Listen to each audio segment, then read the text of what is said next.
Kovai voice. Kovai Sri சக்தி கல்லூரியில் வேளாண் திருவிழா.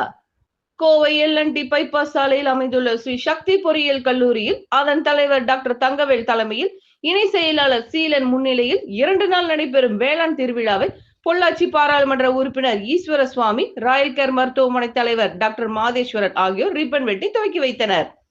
2 நாட்கள் நடைபெற்ற இத்திருவிழா வேளாண் வர்த்தக கண்காட்சி மற்றும் தமிழ் கிராமிய கலை நிகழ்ச்சிகளும், விவசாயம் மற்றும் கலாச்சார பாரம்பரியத்தின் செழுமையை கொண்டாடும் அதே வேளையில் தொழில்கள் தங்கள் புதுமையான தயாரிப்புகள் மற்றும் சேவைகளை வெளிப்படுத்தும் தளமாகவும், நாட்டு மாடுகள், காளை மற்றும் நாய் கண்காட்சிகள், சிறந்த எருமை, சிறந்த காங்கேயம் காளை மற்றும் கிடாரி போட்டிகள், சண்டை சேவல் கண்காட்சி, ரேக்லா ரேஸ் மற்றும் குதிரை பந்தயம், கலாச்சார நிகழ்வுகள், 100க்கும் மேற்பட்ட விவசாய தயாரிப்புகள் விற்பனை, 50,000க்கும் மேற்பட்ட விவசாயிகள் உட்பட 15,000க்கும் மேற்பட்ட பொதுமக்கள் இதில் கலந்து கொண்டனர்.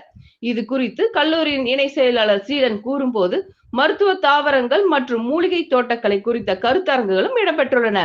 இது விவசாயிகள் மற்றும் ஆர்வலர்களுக்கு தேவையான நுண்ணறிவுகளை வழங்கும் அரங்குகள் அமைக்கப்பட்டுள்ளது. வேளாண் திருவிழாவின் முக்கியத்துவத்தை அதிகரிக்கும் வகையில் ஸ்ரீ சக்தியின் வேளாண் பொறியியல் துறை, விவசாயிகள் குறைதீர்ப்பு பிரிவு மற்றும் வேளாண் ஆலோசனை அமைக்கப்பட்டுள்ளது என்பது குறிப்பிடத்தக்கது.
கோவை வாய்ஸ்.